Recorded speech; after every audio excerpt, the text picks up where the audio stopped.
This plane is making numerous landings in the interest of safety. It is part of a joint NASA, FAA, Air Force effort to improve jet landing safety during bad weather. Well, we hope to prevent airplane skidding accidents on wet or slippery runways that are slippery from snow or ice. If we can estimate aircraft performance and tell the pilot what the slipperiness condition is, if the runway is too slippery to operate on for those adverse weather conditions, we can dispatch the airplane to an alternate airport or have the airplane wait until the runway condition is safer and let the airplane land safely. We hope to prevent airplane skidding accidents. The dry landing stopping distance of every type plane has to be certified by the FAA. Using this known figure, the recently completed research program is attempting to predict how long it will take jets to come to a stop on wet runways.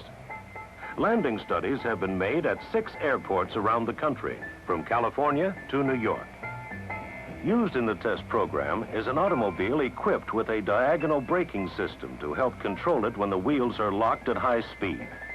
Another friction measuring vehicle measures side forces.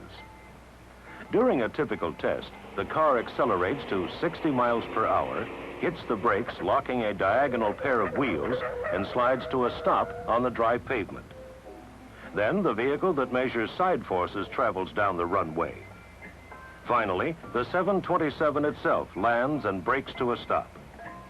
As the airplane takes off and prepares to land again, water trucks flood the runway. The jet now lands on the wet surface. NASA project manager Walter Horn explains how the data is brought together. Well, our research shows that if we take the wet to dry stopping distance ratio we obtained with the car and compare this with the wet to dry stopping distance ratio for the aircraft, when we've made these tests on a runway like this one here under wet and dry conditions, we find that these ratios are the same or approximately the same. Therefore, we can go out on any runway, measure the wet and dry stopping distance ratio of the car, and predict what the aircraft wet stopping distance will be by means of this ratio. Airport runway studies, aviation safety on the ground.